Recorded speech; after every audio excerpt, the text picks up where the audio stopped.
여러분 안녕하십니까. 6월 18일 새벽이 되었습니다. 전우식입니다. 요즘 이재명 상당히 당황하고 있습니다.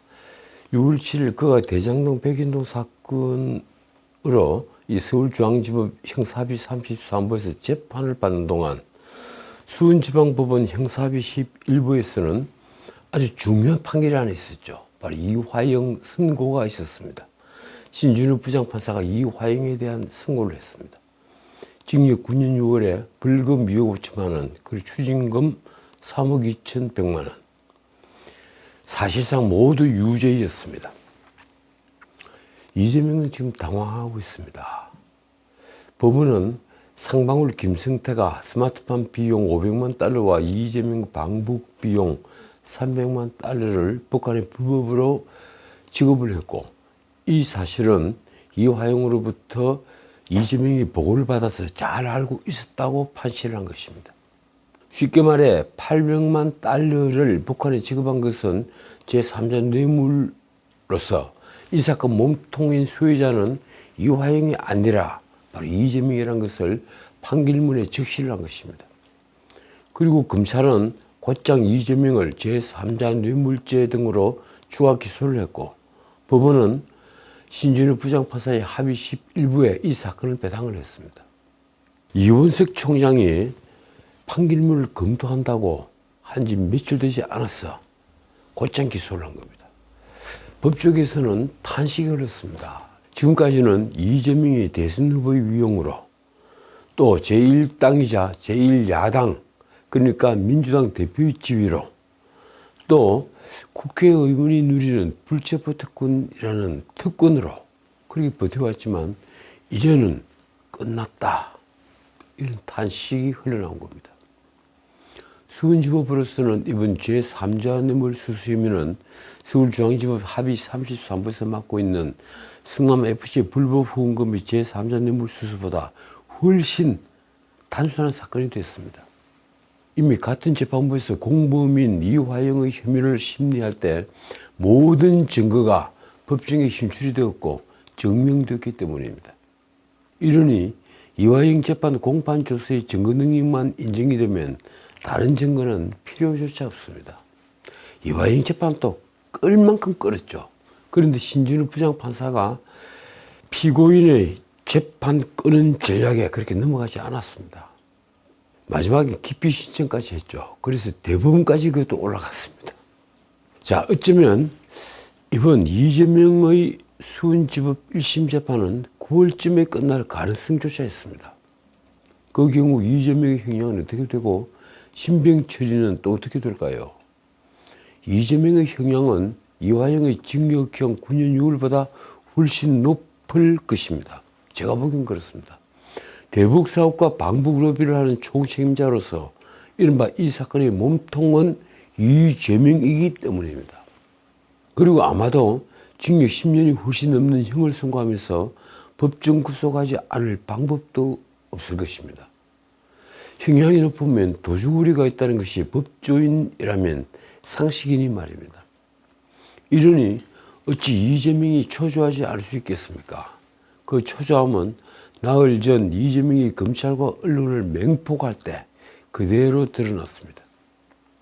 이재명은 17일에도 검찰이 자신을 상방울 대북송금 의혹으로 기소한 것을 두고 다시 반박했습니다. 증거고 뭐고 다 떠났어. 삼측 동자도 알 수 있는 상식에 어긋난 주장을 검찰이 하는 것이다. 이게 무슨 말인가요? 삼측 동자도 알 수 있는 상식. 그러면 저 같은 사람은 그런 상식조차 모르는 아니면 상식에 어긋나는 그런 생각을 하고 있는 사람이라는 겁니까?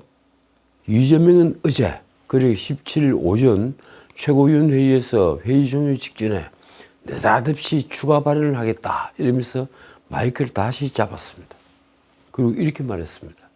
이게 대한민국 검찰공화국의 실상이다. 언론인 여러분께 묻고 싶다. 북한에 현금을 몇십억씩 주면 유엔 제재 위반이라는 것을 모르는 사람이 있나? 참여정부 대북 특사였던 이화영 부지사가 그런 상식도 모르고 북한에 현금을 주겠다고 약속했다는 게 말이 되느냐? 그러면서 다시 검찰을 빚고 왔습니다. 북한에 50억 원을 주기로 약속했는데 못 주니까 김승태 전 상방울 회장에게 대신 내달라고 했다는 게 검찰 주장 아니냐. 북한에 가겠다고 돈을 수십억씩 대신 내달라고 하면 중대범죄, 뇌물죄인데 이화영이 그걸 요구했다는 것인가? 이화영이 요구한 것만은 아니죠.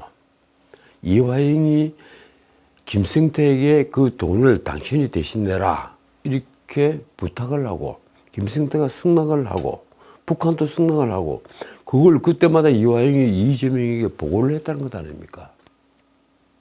이재명이 말입니다. 이화영이 바보구나 정신이 나갔나? 참 기막힌 말입니다.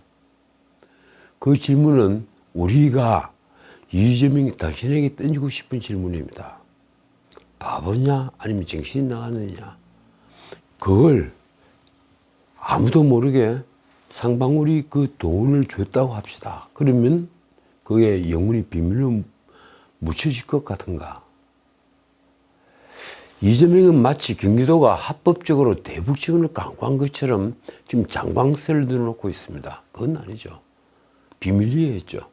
경기도가 북한을 지원하려면 도지사 결재도 받아야 하고 의사결정 예산 편성에 몇 달은 걸린다.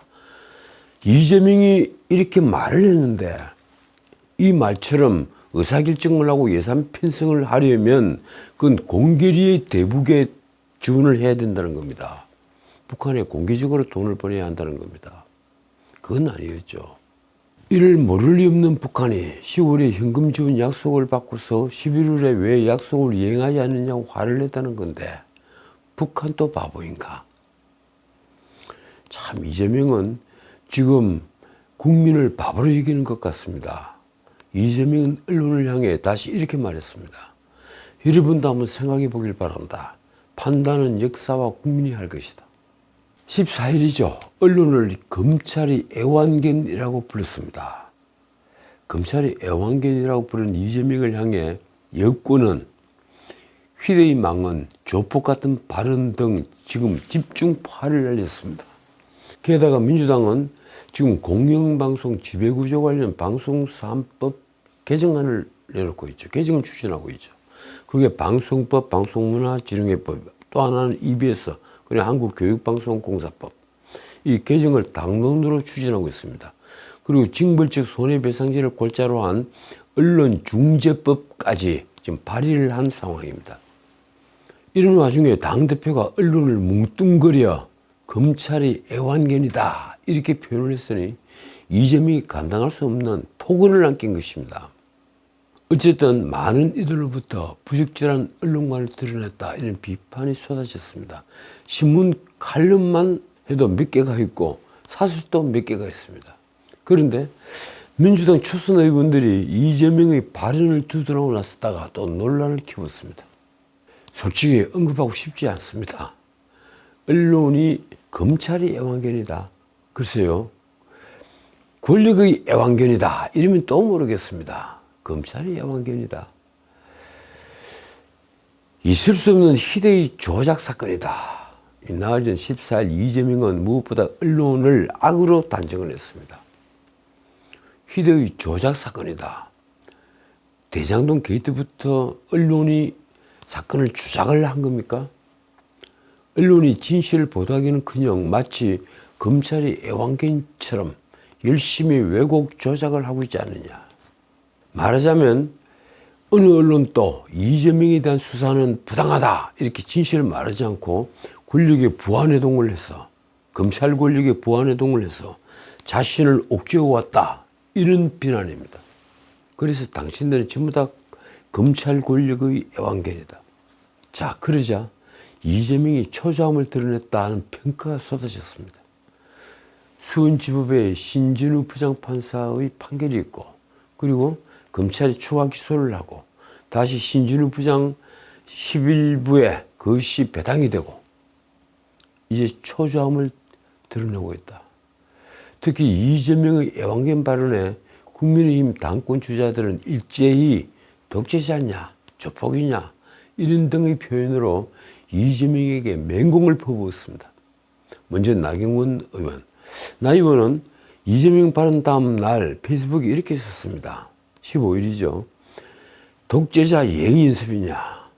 이재명의 치부를 드러내는 보도를 하면 애완견이고 이재명과 민주당 편드는 보도를 해야만 언론 소리를 들을 수 있다는 것이냐. 안철수 의원 또 가세했습니다.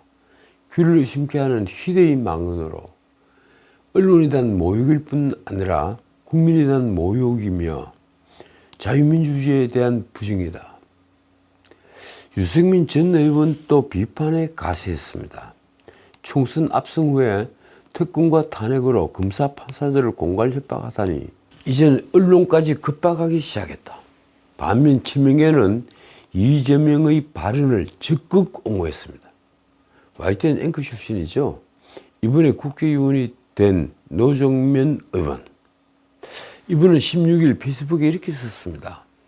애완견은 감시견은 워치독 반대편 언론일 뿐으로 언론 비하 망언 따위 반응이 나올 일이 아니다. 이재명이 말한 애완견은 학교에서 사용하는 랩독의 의미라는 것입니다.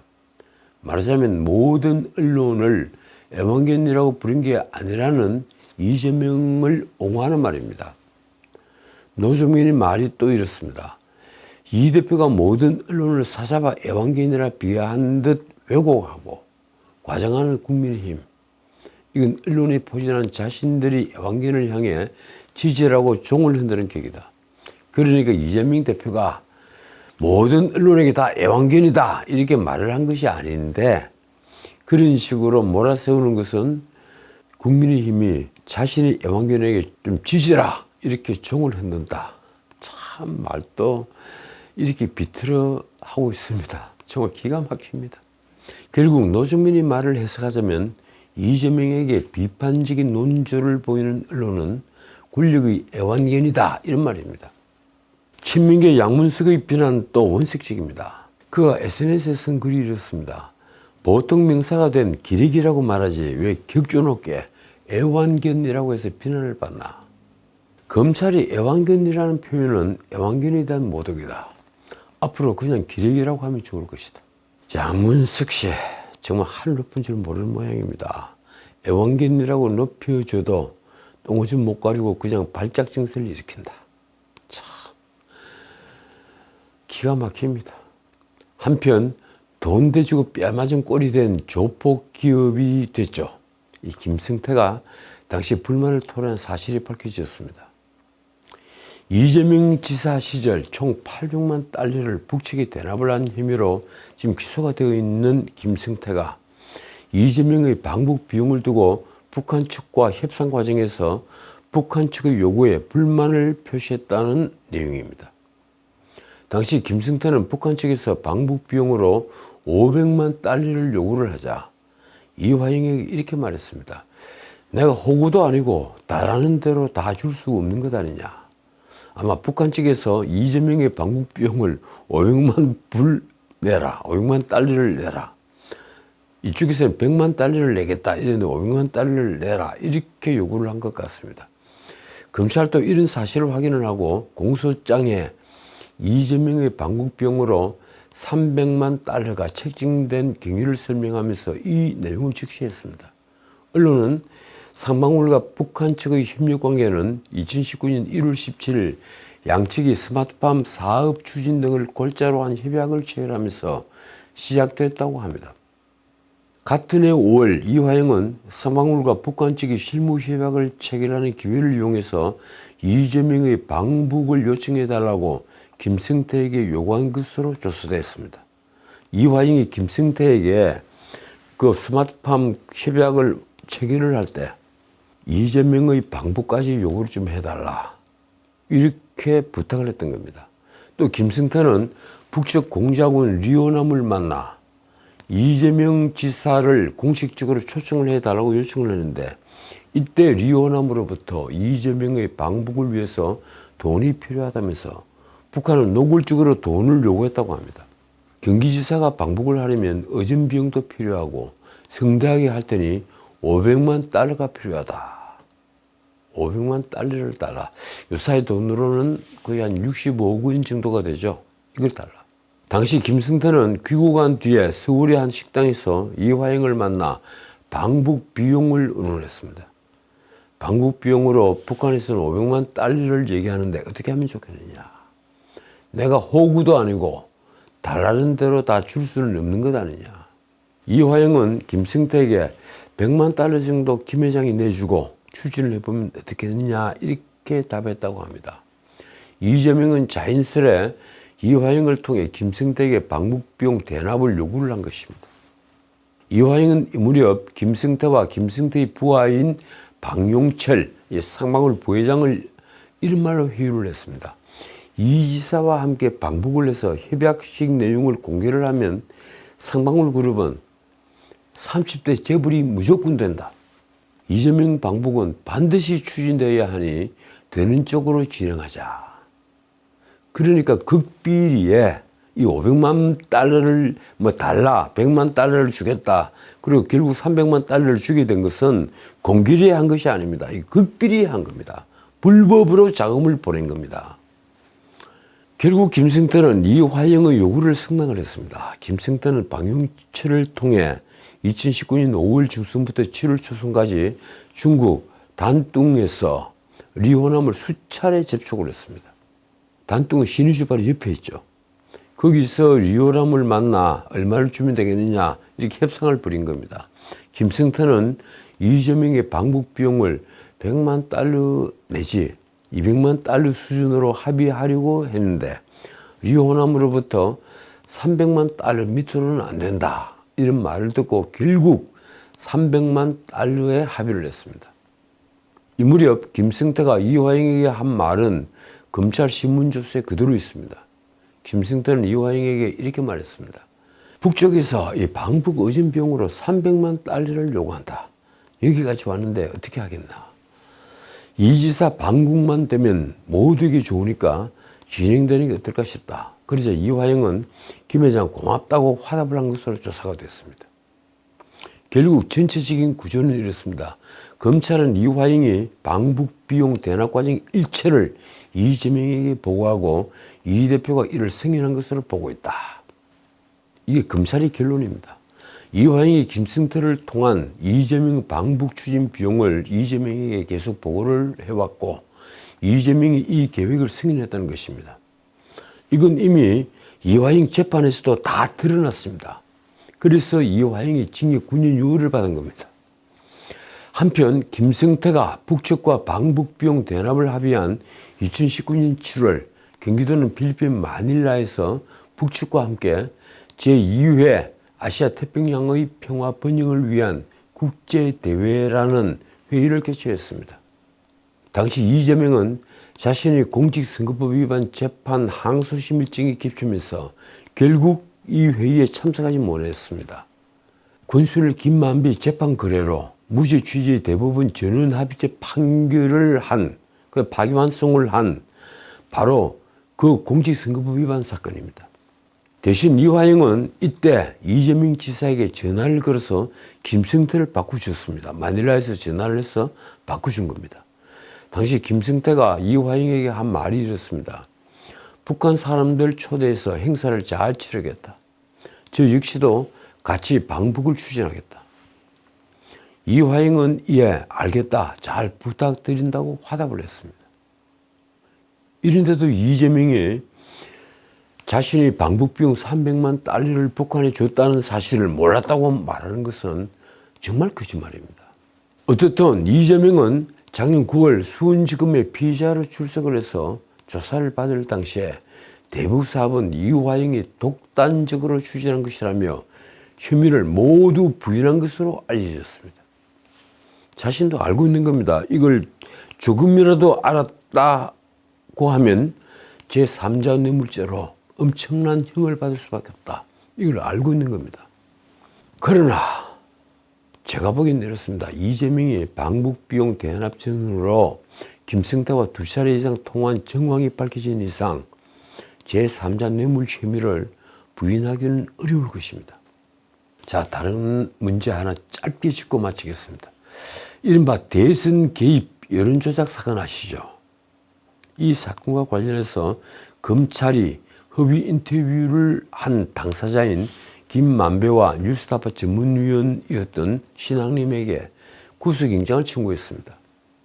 김만배가 부산저축은행 수사 관련 허위 보도의 대가로 1억 6,500만 원을 신학님에게 지급을 한 혐의입니다. 신학님은 이 돈을 책값으로 위장을 했습니다. 책 3권을 부가세 포함 1억 6,500만 원에 팔았다. 이렇게 해서 많은 사람들을 웃기던 사건이죠.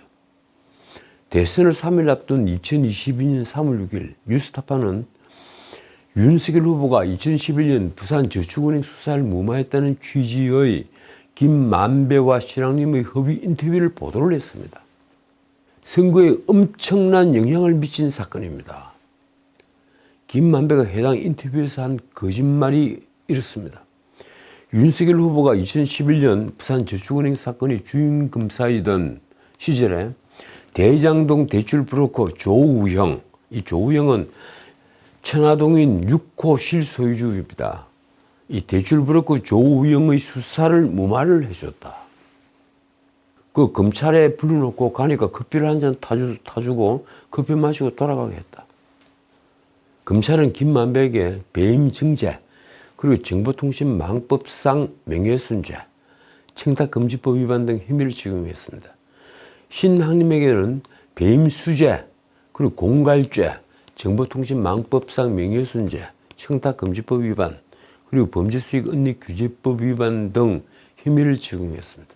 김만배는 윤 대통령이 수사를 무마해 준 사실이 없다는 것을 알고도 인터뷰에서 허위로 발언을 하고 아주 의도적이었죠. 허위로 발언을 했고 이를 보도해달라며 신학님에게 청탁을 한 혐의를 받습니다. 김만배는 그 대가로 신학님에게 책값을 빙자한 금품을 제공해서 배임 증제 혐의가 적용됐습니다. 그 책이 우리나라 족보에 관련된 책이라고 그러죠. 그게 한 권당 5천만 원, 부가세까지 5,500만 원. 그래 3권이니까 1억 6,500만 원이라는 겁니다. 여러 사람을 그래서 웃겼습니다. 자, 오늘은 여기까지입니다. 신학님은 김만배와의 허위 인터뷰를 보도하는 대가로 말씀드린 바처럼 김만배로부터 1억 6,500만 원을 받았습니다. 이를 자신이 쓴 책인 혼맥지도의 값으로 위장을 했습니다. 혼맥지도. 신학님은 전직 국립의료기관장에게 건넨 자신의 책이 문재인에게 전달된 점을 이용을 해서 5천만 원을 갈취한 것으로도 조사가 됐습니다. 이게 또 재미가 있습니다. 책을 국립의료원장에게 줬는데 그 책이 문재인에게 가 있더라. 왜 내 허락도 없이 그렇게 책을 돌렸느냐. 이렇게 해서 5천만 원을 갈취를 했다는 겁니다. 그래서 공갈 혐의도 함께 적용이 됐습니다. 이런 걸 보면 이 나라 좌파들 역시 썩을 대로 썩었습니다. 정말 썩었습니다. 썩은 것은 도려내지 않으면 결국 모든 생명은 사라집니다.